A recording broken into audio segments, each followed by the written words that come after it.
잠깐 같이 기도드리겠습니다.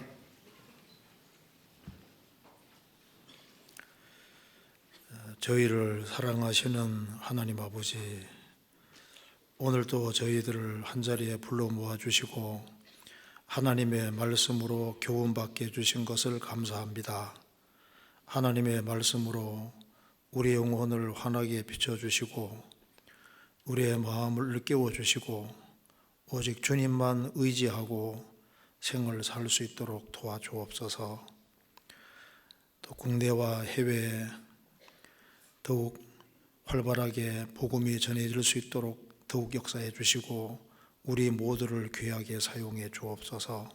오늘 모든 시종 주 성령께서 함께해 주시고 도와주시기를 간절히 의지하오며 우리 구주 예수 그리스도 이름으로 기도하옵나이다. 아멘. 성경 욥기 6장 찾겠습니다. 욥기 6장입니다.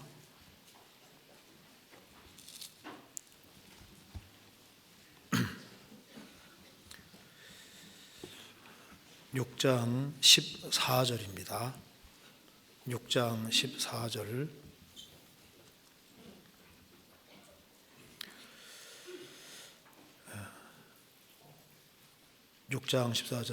피곤한 자 곧 전능자 경외하는 이를 패한 자를 그 벗이 불쌍히 여길 것이오늘 나의 형제는 내게 성실치 아니함이 시냇물의 마름 같고 겨울의 잦음 같구나.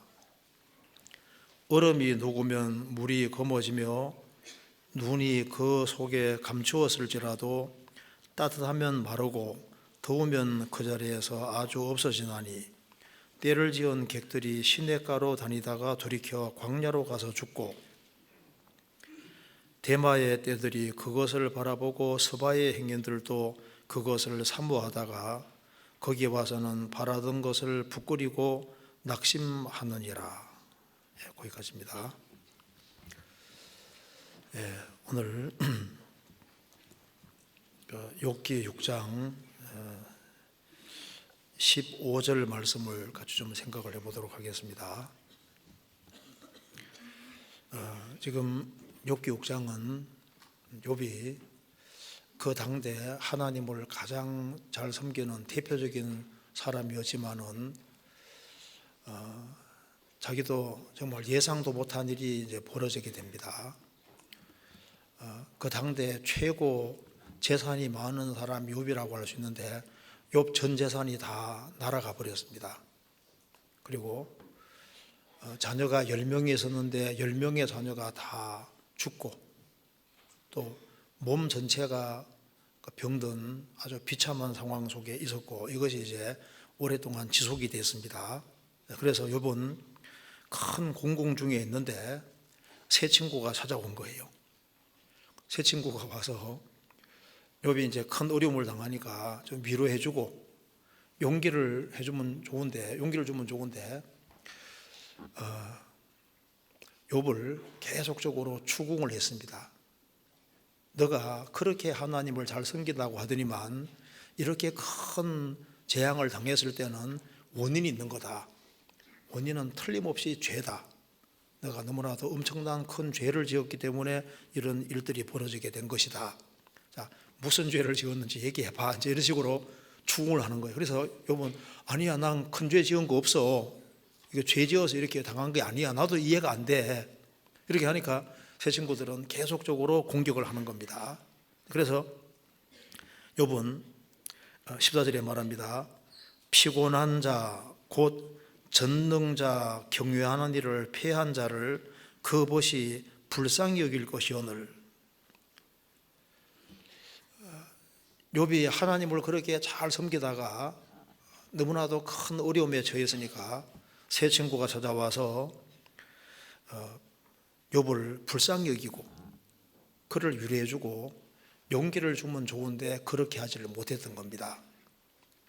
그래서 이제 욥기 6장을 쭉 읽어보면은 욥은 이 상황이 처음에는 자신이 재산이 다 날아가고 10명의 자녀가 다 죽고 몸 전체가 병들었을 때도 처음에는 하나님께 감사했습니다. 10명의 자녀가 죽을 때도 주신 자도 하나님이시오 취하신 자도 하나님이시오니 하나님 이름이 영광을 받으시올지라, 그렇게 얘기를 했는데 시간 지나가면서 이게 점점 이제 힘들어지는 거예요.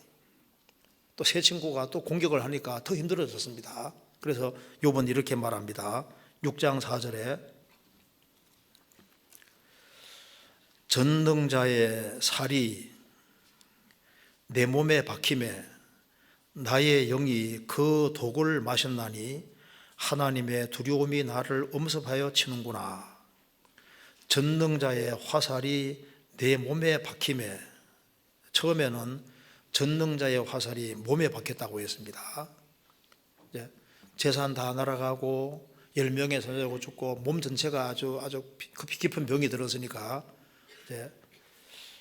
전능자의 화살이 내 몸에 박혔다고 했는데 시간이 점점 지나가면서 영혼에도 영향을 받는 겁니다. 그래서 나의 영이 그 독을 마셨다, 이렇게 얘기를 했습니다.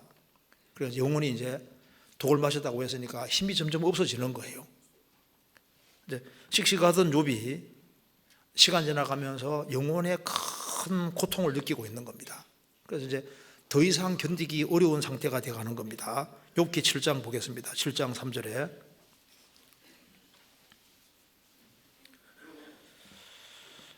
이와 같이 내가 여러 달째 곤고를 받으니 수고로운 밤이 내게 작정되었구나.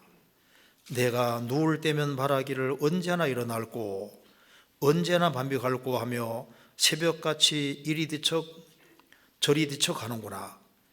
내 살에는 구더기와 흙조각이 의복처럼 입혔고 내 가죽은 합창되었다가 터지는구나. 나의 날은 배틀의 북보다 빠르니 소망 없이 보내는구나.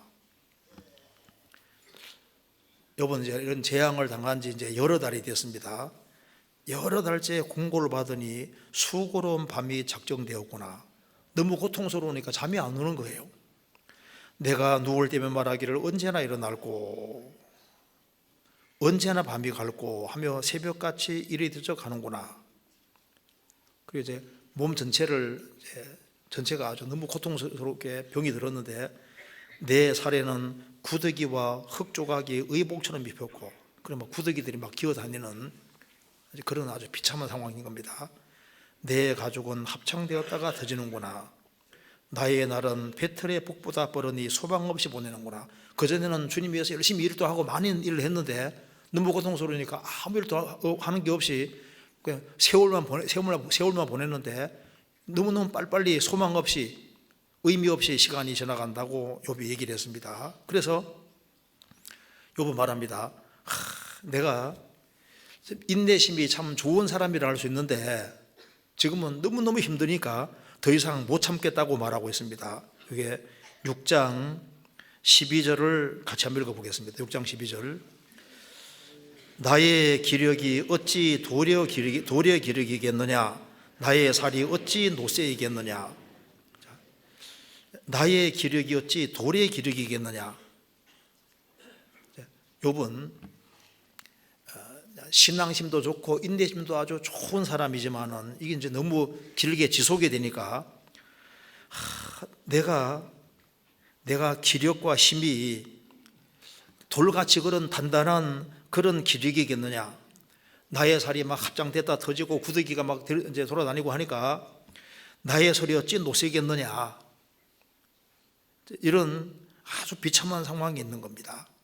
사실 욥기 읽어보면은 욥은 돌의 기력보다 더 아주 강한 기력을 갖고 있는 사람이라 할 수 있습니다.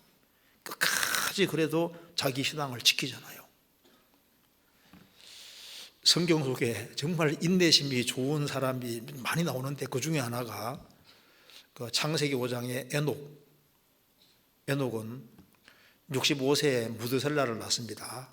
그리고 몇 년 동안 하나님과 동행한지 아시죠? 그는 300년 동안 하나님과 동행했다. 우리 구원받은 지 몇 년 됐습니까? 구원받고 이거 1년, 2년, 3년, 4년 이게 안 쉽잖아요. 이거 물론 오래되신 분도 있는데 아이고 거듭난 상태에서 또 교회에 연결되어서 신앙생활을 꾸준히 한다고 하는 것은 참 쉽지 않다고 생각이 드는데, 그런데 무려 300년 동안 그렇게 하나님과 동행한 사람도 있었습니다. 보통 사람이 아니잖아요. 그리고 기력으로 치면은 아마 그 신약 시대 최고의 그 돌의 기력 같은 기력 가진 사람은 누굴까요? 바울 사도. 그는 3차에 걸쳐 전도 여행하면서 얼마나 많은 고난을 받았습니까? 그런데 그 모든 고난을 씩씩하게 끝까지 다 견디잖아요. 그런데 구약 시대 때 이런 아주 극한 고통 속에서도 끝까지 욥이 이제 견디는 거 보면은 그 아주 욥이 칭찬받을 만한 사람이라고 하는 걸 알 수 있습니다. 욥은 말합니다. 자, 나의 기력이 어찌 돌의 기력이겠느냐?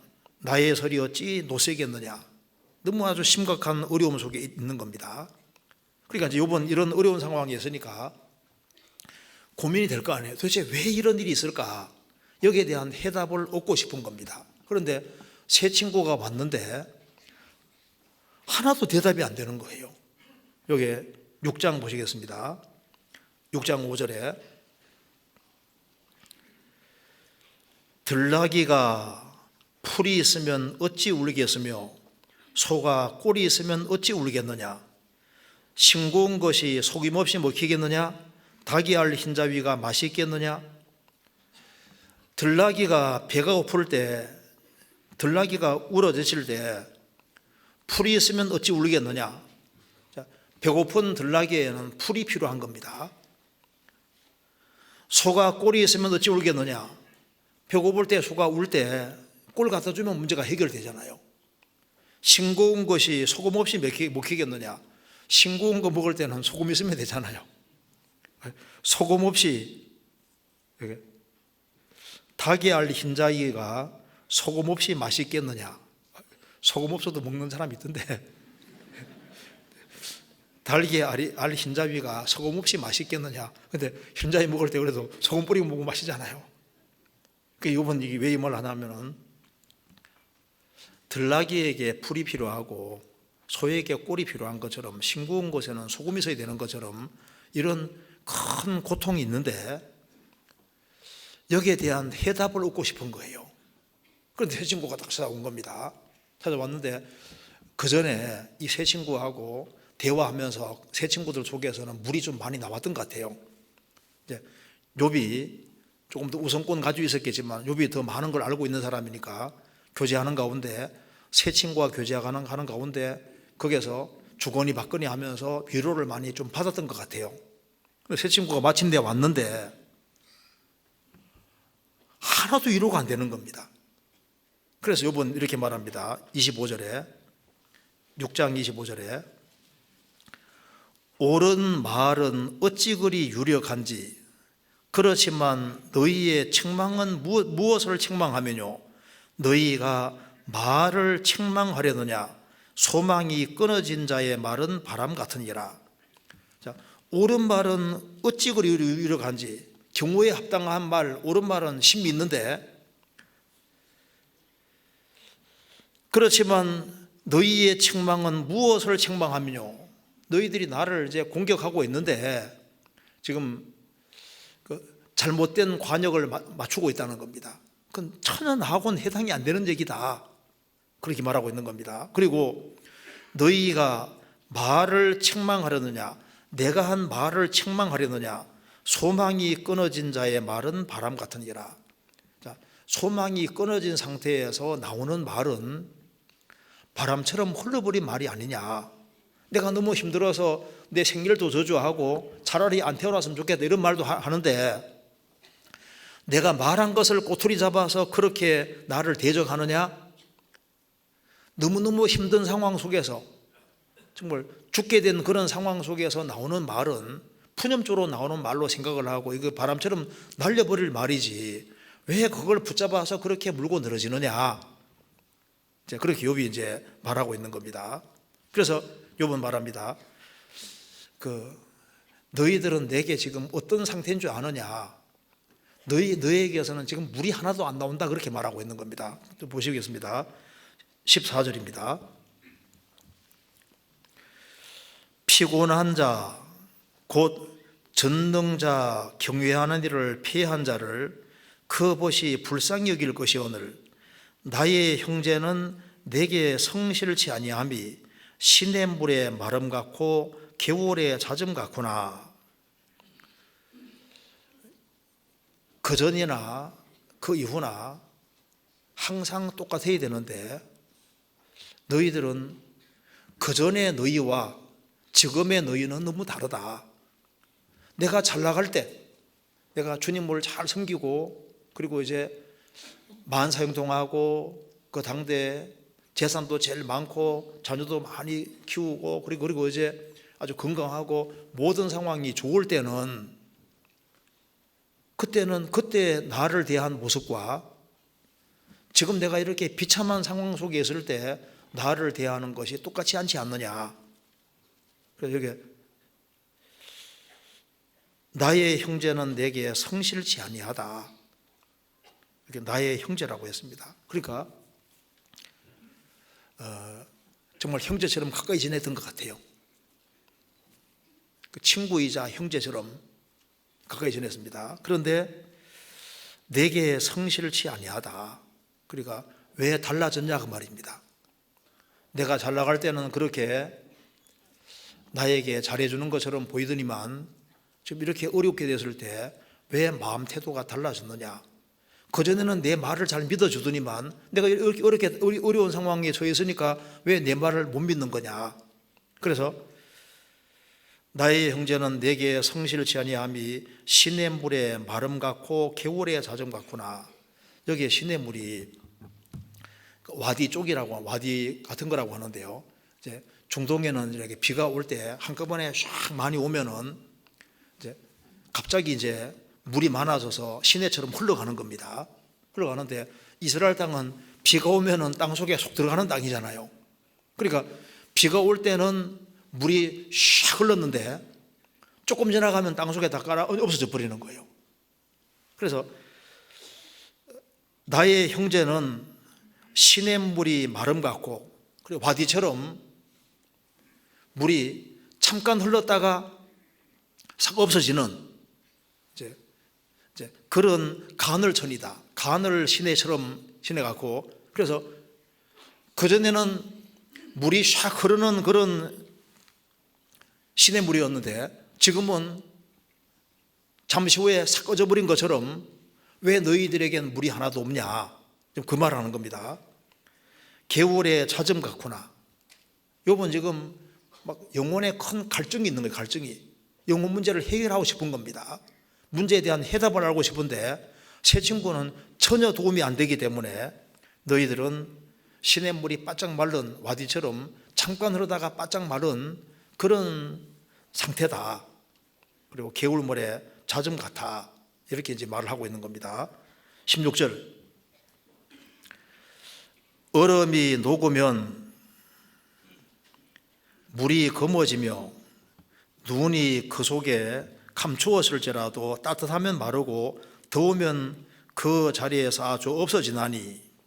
이제 눈이 내리고 이제 얼음이 이제 있었는데 이제 날이 이제 풀려서 이제 얼음이 녹으면은 흙하고 막 섞여가지고 흙탕물이 막 내려오잖아요. 이제 그래서 거무스름한 이제 그런 물들이 막 내려오는데 그런데 따뜻해지면 바짝 말라서 없어져 버리잖아요.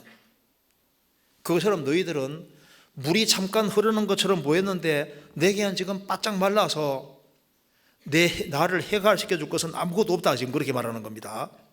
18절에 떼를 지은 객들이 시냇가로 다니다가 돌이켜 광야로 가서 죽고 대마의 떼들이 그것을 바라보고 스바의 행인들도 그것을 사모하다가 거기 와서는 바라던 것들을 부끄리고 낙심하느니라. 그래서 떼를 지어가는 객들도 물이 필요해서 시냇가로 가보니까 물이 흐르는 것처럼 보였는데 없는 거예요. 그래서 물이 혹시 있을까 싶어서 물길을 따라 가보니까 아무것도 없는 겁니다. 상류로 가보다 아무것도 없고 그래서 광야로 헤매다가 죽는 것처럼 지금 여기에 떼를 지어가는 객들이 물이 없어 죽는 것처럼 지금 너희들이 하는 모든 이야기에서는 전혀 물이 나오지 않는다. 그래서 욥은 지금 자신의 현 상태를 얘기하면서 너희들은 내게 전혀 도움과 위로가 안 된다, 이렇게 지금 얘기를 하고 있습니다. 이것이 이제 우리 신앙생활하고도 관계가 됩니다. 우리도 어떤 큰 어려움 같은 걸 당할 때 한때는 내게 좀 위로도 주고 힘도 주고 용기도 주는 것처럼 보였는데 어떤 곤란한 상황 속에 처하면은 태도가 달라지는 사람들도 있잖아요. 그래서 가늘천 같은 사람들이 있다고 말해요. 가늘천. 한때는 물이 나오는 것처럼 보이다가 한때는 물이 안 나오는. 그러니까 봐요. 욥의 아내도 욥이 막 재산이 막 많고 자녀가 많이 있고 이렇게 할 때는 얼마나 자기 잘했을 거 아니에요. 그런데 재산 나라가 10명의 자녀가 죽고 몸 전체가 병드니까 뭐라 했습니까? 당신이 그래도 순전함을 지키느뇨 하나님의 코고 죽어라. 갑자기 바뀌잖아요. 근데 나중에 욥기 읽어보면 하나님 욥의 아내는 혼 안 냈습니다. 그러니까 욥의 아내는 신앙이 그 정도밖에 안 되는 게 맞을 거예요. 도무지 이해가 안 되니까 이제 쏘아붙였던 겁니다. 자, 그런데 여기에 욥의 세 친구들은 욥을 계속 번뇌케 하는 안위자밖에 안 됐던 겁니다. 욥기 16장 보겠습니다.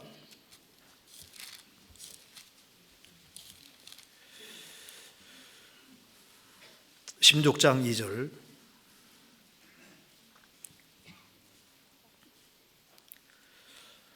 이런 말은 내가 많이 들었나니 너희는 다 번뇌케 하는 안위자로구나.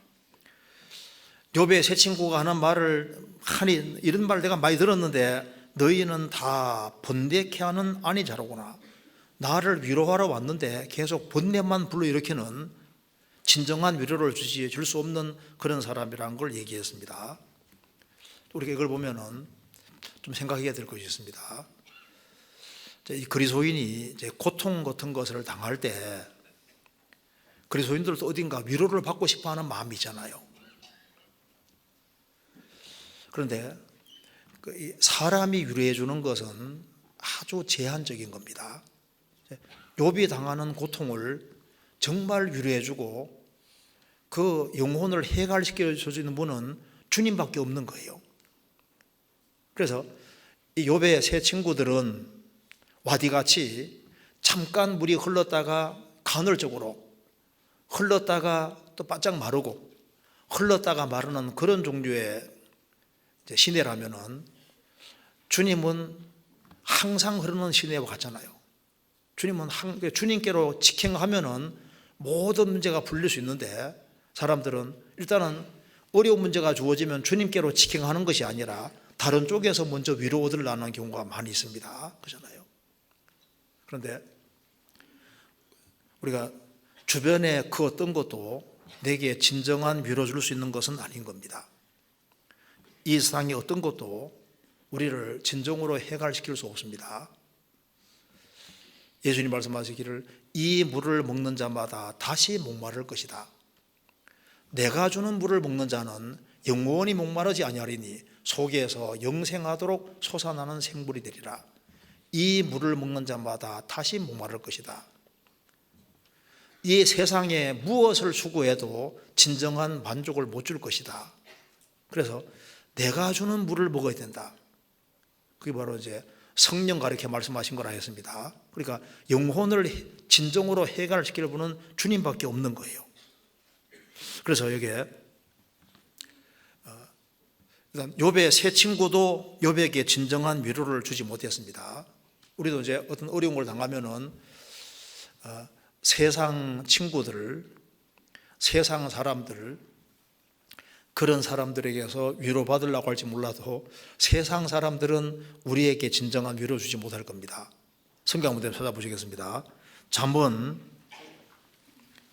19장 보겠습니다. 19장 7절 보시겠습니다.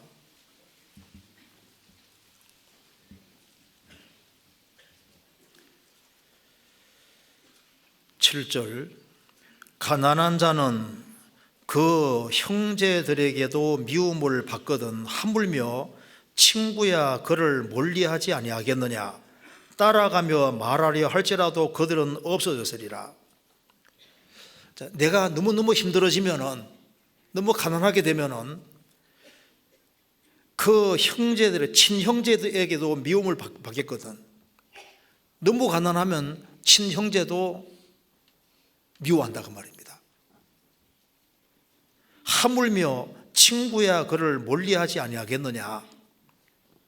따라가며 말하려 할지라도 그들은 벌써 없어졌을 것이다. 그러니까 내가 정말 공공에 딱 떨어지면은 이제 내 주변에 정말 누가 있는지를 보면요, 그 어려움이 있을 때 진짜가 누군지가 드러나는 거잖아요. 근데 사람이 사람을 돕는 것은 한계가 있습니다. 지금 우리 시대에 가장 지식이 많은 시대입니다. 우리가 어떤 어려움을 당할 때 무슨 세상의 어떤 학자들이 우리 문제 해결을 못 해줍니다. 세상 공부가 크리스찬들 영혼을 해결해 줄 수 없어요. 그리고 돈도 우리 영혼의 문제가 심각할 때 돈 가지고 해결되는 건 한계가 있는 겁니다. 성경 잠문 보시겠습니다. 그 뒤에 23장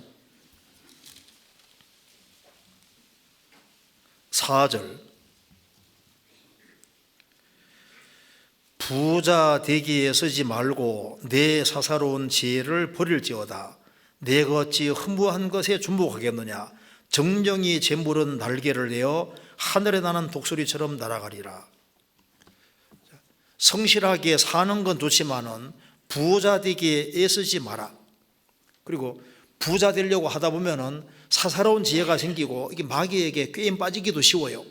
사사로운 지혜를 버릴지어다. 내가 어찌 허무한 것에 주목하겠느냐. 재물을 허무한 거라 했습니다. 재물은 정령이 재물은 날개를 내어 하늘에 나는 독수리처럼 날아가리라. 쉽게 옮겨 다니는 것이 이게 재물인 겁니다. 제가 글을 하나 읽어드리겠습니다. 여기에 크리시다 로드리게라는 여자분이 이제 유언을 남긴 건데요. 제가 유언을 자세히 들어봤는데요. 그 한번 제가 좀 약간 참고할 만합니다. 한번 제가 읽어보겠습니다. 자, 이게 세계적으로 유명한 모델이자 패션 디자이너이며 작가인 인도의 크리시다 로드리게라는 여성이 암에 걸리게 됐습니다. 그래서 그녀는 임종 직전에 사람들이 읽기 바라는 글을 올렸다는 겁니다. 그래서 이제 그 내용이 이렇습니다. 나는 지구에서 가장 유명한 차를 가지고 있다. 돈이 워낙 많으니까 지구에서 제일 유명한 차를 갖고 있다. 그러나 나는 이제 병원 휠체어에 앉아 있다. 두 번째, 나의 집에 디자인이 다양한 옷과 신발, 장신구 등 비싼 물건이 많이 있다. 그러나 나는 병원에 하얀 환자복을 입고 있다. 은행에 아주 많은 돈을 모아놨다. 세 번째입니다. 그러나 지금 내 병은 그 많은 돈으로도 고칠 수 없다. 4번에 나의 집은 왕궁처럼 크고 대단한 집이다. 그러나 나는 병원 침대 하나만 의지해 누워있다. 5번째, 나는 별 5개짜리 호텔을 바꿔가며 머물렀다. 그러나 지금 나는 병원에 검사소를 옮겨다니며 머물고 있다. 그 다음에 6번째, 나는 유명한 옷 디자이너였으며 계약 체결할 때 나의 이름으로 사인했다. 그러나 지금은 병원의 진단 검사지에 사인하고 있다. 7번째, 나는 보석으로 장식된 머리 장식품이 많이 있다. 그러나 지금 비싼 보석을 장식할 머리카락이 없다. 항암 치료 받다 보니까 머리카락이 다 빠졌다 그 말입니다. 8번, 나는 자가용 비행기가 있어서 어디든지 갈 때 타고 갔다. 그러나 지금은 간호사의 두 팔로 밀어주는 휠체어에 앉아 있다. 9번째, 나에겐 먹고 마시는 비싼 식품들이 많이 있다. 그러나 지금 병원에서 약 먹을 물만 있다. 비행기, 보석, 장식품, 비싼 옷, 많은 돈, 비싼 차 다 있지만 지금 나를 보호해 줄 수 있는 것은 무엇도 없다.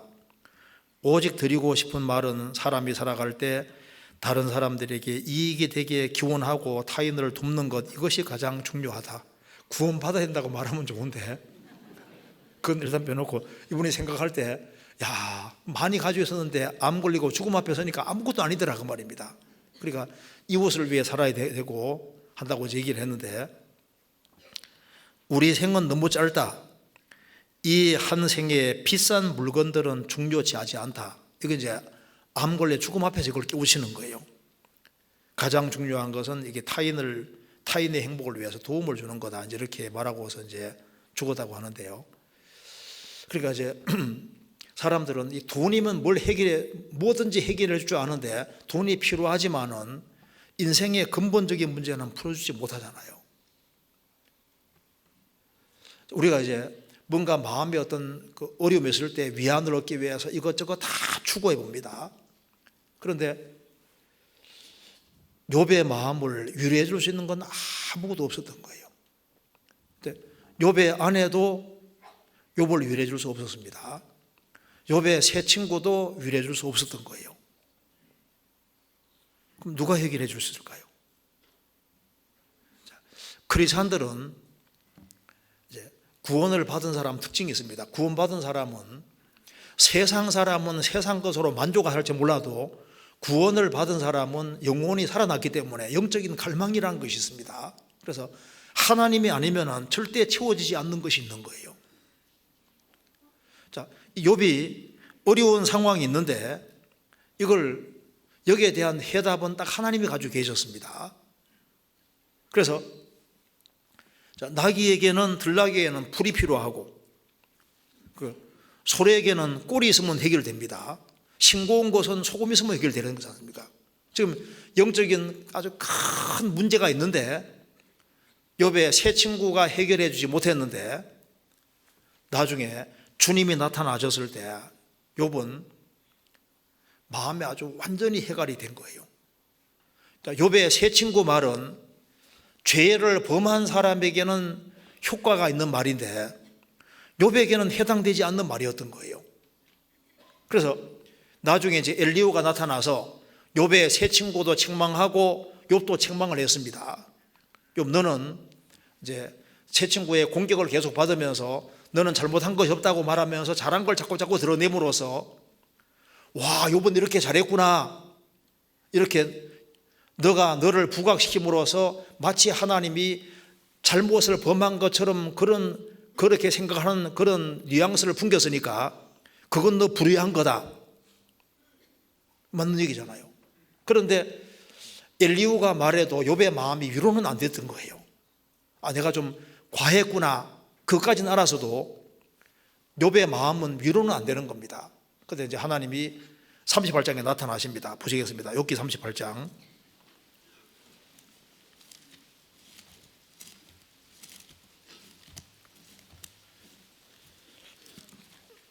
욥기 38장 1절입니다.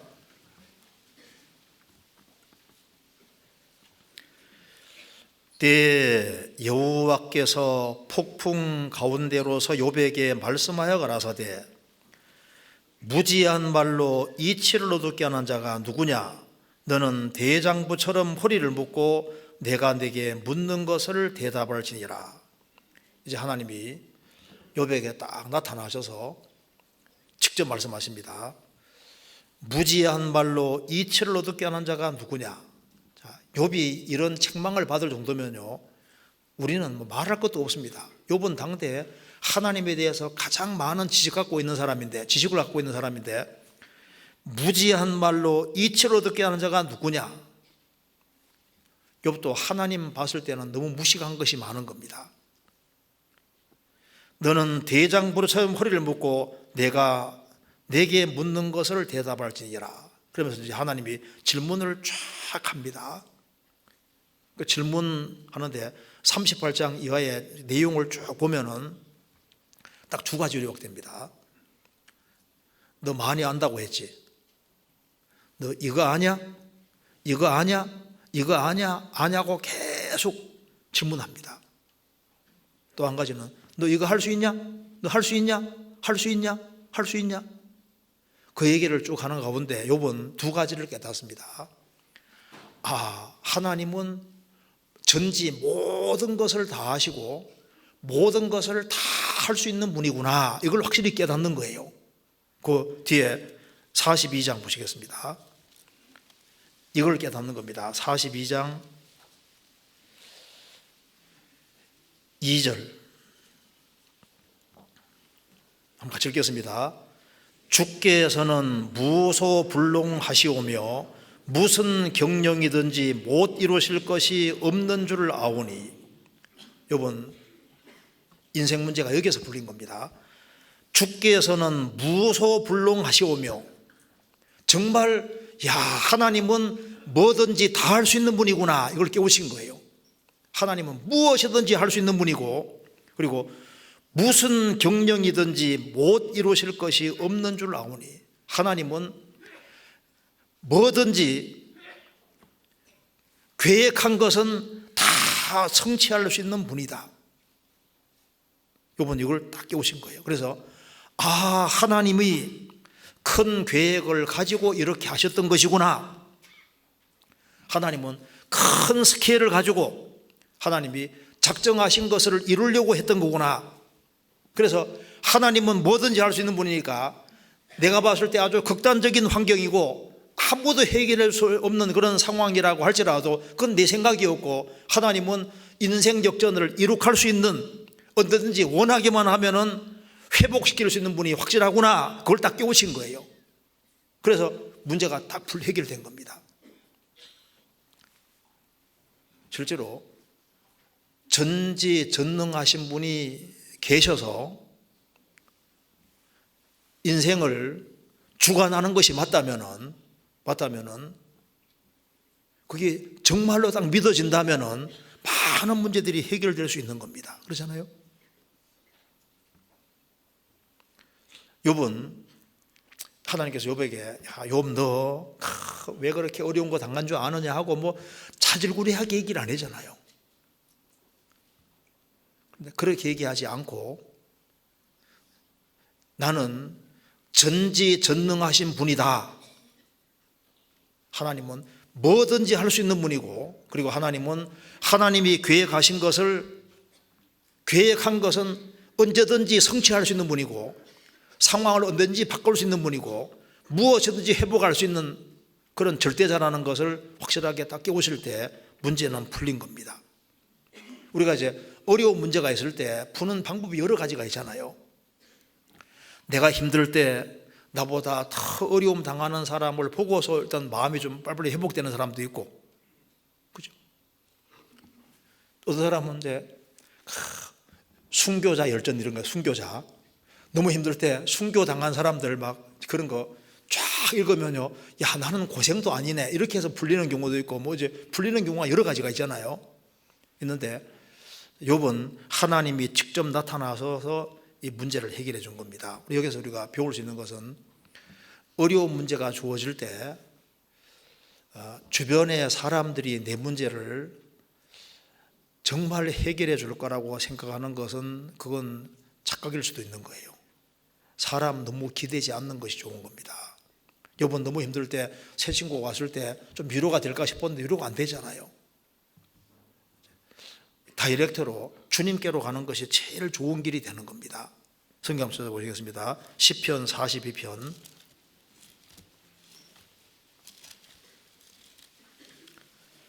1절.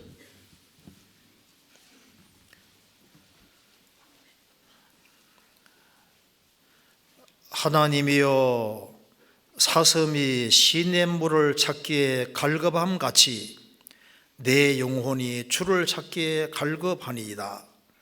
내 영혼이 하나님 곧 생존하시는 하나님을 갈망하나니 내가 어느 때에 나아가서 하나님 앞에 배울고. 사슴이 시냇물을 찾기에 갈급함 같이 내 영혼이 주를 찾기에 갈급하니이다. 그래서 사슴은 물을 만나야지 해갈됩니다. 우리 영혼은 하나님에 대한 갈망, 하나님을 참으로 찾는 사람은 하나님께서 모든 문제에 대한 해답을 주시는 겁니다. 성경 이사야 8장 보면은 하나님을 가리켜서 천천히 흐르는 실로암 물이라고 했습니다. 흉룡한 나일강이라든가 유브라스 강 이런 강이 아니라 천천히 흐르는 실로암 물이라 했는데, 이스라엘 땅에 실로암 물은 가늘게 흐르지만 사시자철 안 마릅니다. 바로 예수님의 모습이잖아요. 천천히 흐르는 실로암 물이니까 남녀노소 누구든지 참여할 수 있고, 그리고 언제든지 그 물은 안 마르기 때문에 해갈시킬 수 있습니다. 예수님 말씀하시기를 수고하고 무거운 짐자들아 다 내게로 오라, 내가 너희를 쉬게 하리라. 우리가 구원받을 때만 주님이 필요한 것이 아니라 구원받고 난 다음에도 계속 즉각적으로 주님 쪽으로 향하는 것이 가장 지혜로운 겁니다. 주님 쪽으로. 이사야 42장 보시겠습니다. 이사야 32장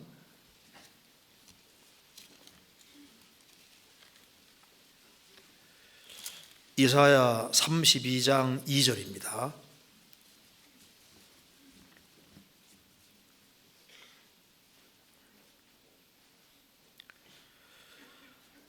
또 그 사람은 광풍을 피하는 곳, 폭우를 가리우는 곳 같을 것이며, 마른 땅에 냇물 같을 것이며, 곤비한 땅에 큰 바위 그늘 같으리니, 보는 자의 눈이 감기지 아니할 것이요 듣는 자의 귀가 기울어질 것이며, 조급한 자의 마음이 지식을 깨닫고 어눌한 자의 혀가 민첩하여 말을 분명히 할 것이라. 또 그 사람은 예수님은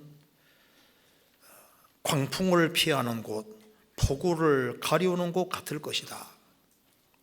예수님은 우리의 유일한 피난처입니다. 그리고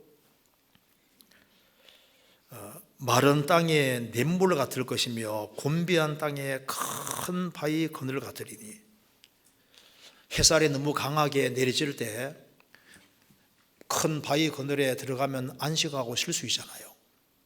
예수님은 우리의 피난처이고 우리의 유일한 안식처가 되십니다. 그와 동시에 여기 놀라운 말씀이 기록되어 있는데, 예수님은 마른 땅에 냇물 같을 것이다.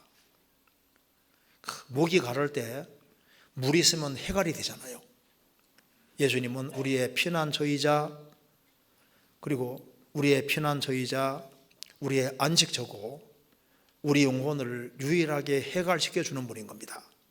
그래서 마른 땅에 냇물 같을 것이다. 근데 이 냇물은, 주님은 간헐천이 아닙니다. 어느 때는 물이 있고 어느 때는 물이 없는 그런 게 아니라, 주님은, 예수 그리스도는 어제나 오늘이나 영원토록 동일하시니라. 주님은 안 변하셔요. 사람은 변합니다. 처음하고 달라지는 사람도 많잖아요. 어느 때는 나를 대하는 태도가 이랬는데 어느 때는 또 태도가 달라지고, 주님은 일양 미쁘신 분이고 항상 똑같이 대하십니다. 하나님은 거짓말을 할 수가 없어요.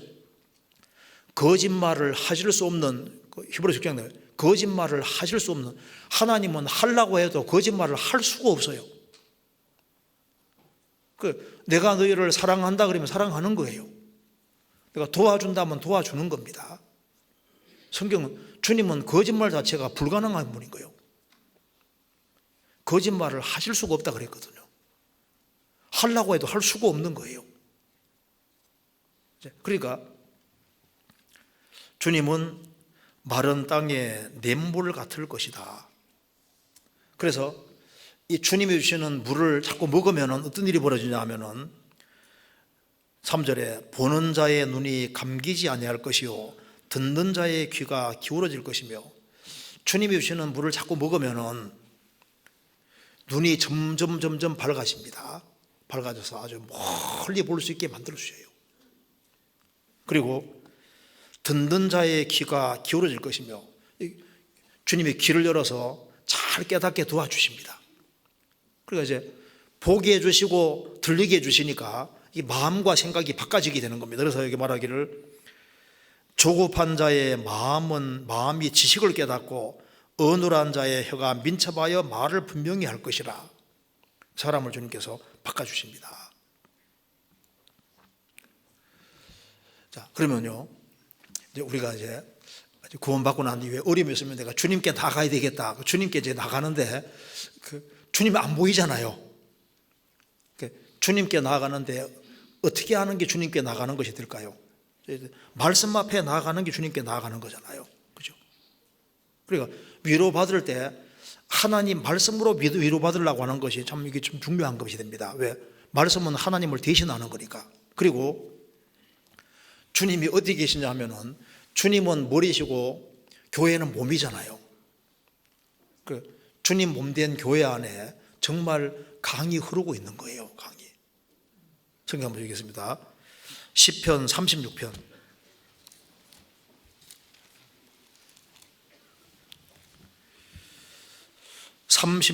7절입니다.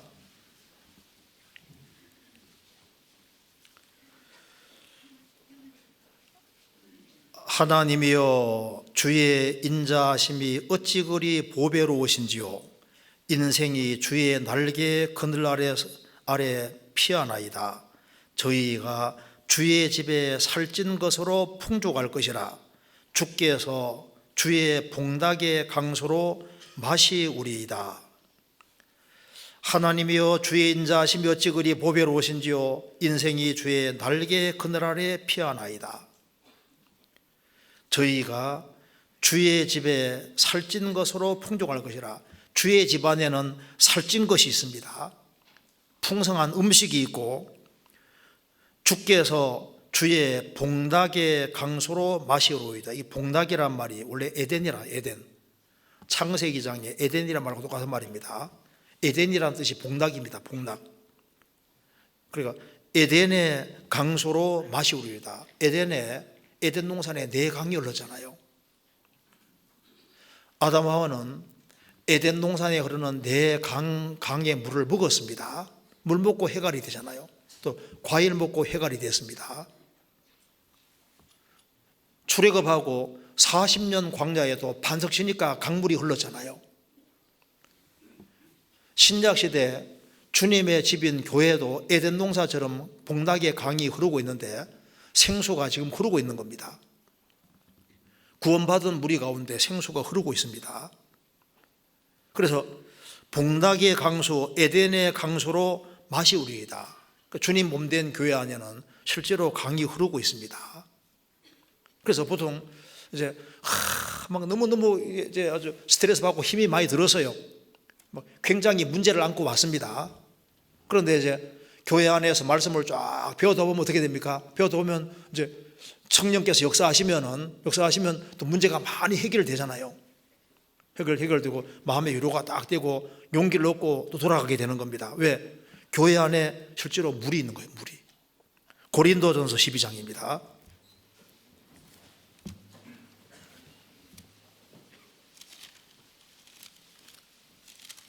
(12장) 13절 한번 같이 읽겠습니다. 우리가 유대인이나 헬라인이나 종이나 자유자나 다 한 성령으로 세례를 받아 한 몸이 되었고 또 다 한 성령을 마시게 하셨느니라. 우리가 유대인이나 헬라인이나 종이나 자유자나 다 한 성령으로 세례받아 주님은 무리 우리는 한 몸이 되었습니다. 한 몸 안에서 또 다 한 성령을 물처럼 마시게 하셨느니라. 물 마시면 해갈되는 것처럼 성령 역사하시면은 영혼의 해갈이 딱 이루어집니다. 그래서 모임에 왔다가 돌아갈 때는 무슨 생각이 듭니까? 잘 왔구나 그 생각이 들잖아요. 오늘 신호총회에 참석하면 또 뭐 주는 것도 있잖아요. 선물. 예.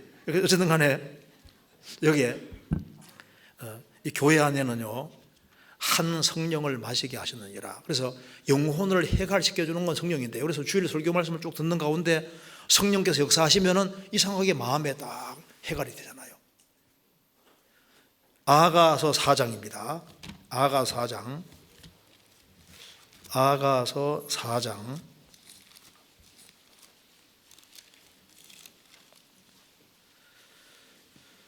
4장 15절 제가 읽겠습니다. 너는 동산의 샘이요 생수의 우물이요 레바논에서부터 흐르는 시내로구나. 이 술람배위는 교회의 그림자도 되고 성도 그림자도 되는데, 너는 동산의 샘이요 생수의 우물이요 레바논에서 흐르는 시내로구나. 시내가 흘러갈 때 계속 흐르는 시내가 있잖아요. 우리 교회가 시작되고 지금까지 계속 역사가 있다는 건 뭘 말하는 겁니까? 교회 중에도 보면 간헐천 같은 교회도 있거든요. 한때는 주님 역사했는데 이제 어느 순간부터 물이 하나도 안 나와요. 그런 교회도 있잖아요. 주님 촛대 옮긴 교회도 있습니다. 어떤 교회는 물이 계속 나오는 교회도 있는 거예요. 그리고 계속 더 많이 나오는 교회도 있습니다. 우리 교회에서 세계 선교를 감당하고 할 때 물이 많이 나와서 더 많이 흘러넘치니까 세계 선교가 되는 거잖아요. 그러니까 우리 교회는 간헐천이 아니라니까요. 한때는 물이 있다가 없는 그런 간헐천이 아니라 물이 계속 나오는 그런 교회이기 때문에, 그래서 교회 안에 연결되어 있으면 구원도 받고 또 구원받은 사람이 변화도 되고 영혼도 힘을 얻고 문제들이 풀려가는 거예요. 또 개인도, 어떤 개인은 보면은 한때는 물이 나왔어요. 그런데 어느 순간인가부터 바짝 마른 가늘 하천처럼요, 어느 순간부터 물이 하나도 안 나와. 어떤 크리스찬은 물이 계속 흐르는 그런 크리스찬이 있습니다. 어떤 사람은 간증하면 과거 간증만 해. 구원받은 것만 간증해. 그 다음 간증거리가 하나도 없어요. 과거 먹고 살면 안 됩니다. 근데 과거는 잘했는데 지금은 우리가 이제 형제 자매들에게 정말 기쁨을 주는 사람들이잖아요. 왜? 주님께 바짝 매달리는 사람은, 주님과 연결되어 있는 사람은 그 주변 사람의 마음을 많이 해갈시켜 줄 수 있는 겁니다. 그렇잖아요. 한때는 물이 흘렀는데 또 한때는 물이 안 흐를 수도 있잖아요. 물은 나중 곳으로 흐릅니다. 마음이 겸손한 사람, 낮아지는 사람, 이제 그런 사람 속에는 주님이 계속 물이 흐르게 도와주실 겁니다. 그래서 교회에 연결되어서 계속적으로 공급을 받고, 그리고 주님께 바짝 매달리는 사람, 겸손한 마음으로 살아가는 그런 사람은 간헐천이 아니라 물이 계속 흐르는 시내와 같다고 할 수 있습니다. 그래서 여기에 욥기 6장에 욥의 세 친구들은 욥이 말합니다. 너희들 왜 태도가 바뀌었냐? 그전에는 물이 나왔는데 왜 지금은 이게 물이 바짝 마른 가늘 하천처럼, 와디처럼 지금 왜 물이 바짝 말랐냐? 없지 않냐? 하나도 위로 안 되고 문제만 이제 주는 이제 그런 사람이 됐노라고 책망하는데, 이것이 남의 얘기가 아니고 우리 신앙생활하고도 좀 관계가 있다고 할 수 있습니다. 여기까지 말씀을 좀 드리겠습니다. 같이 기도하시겠습니다.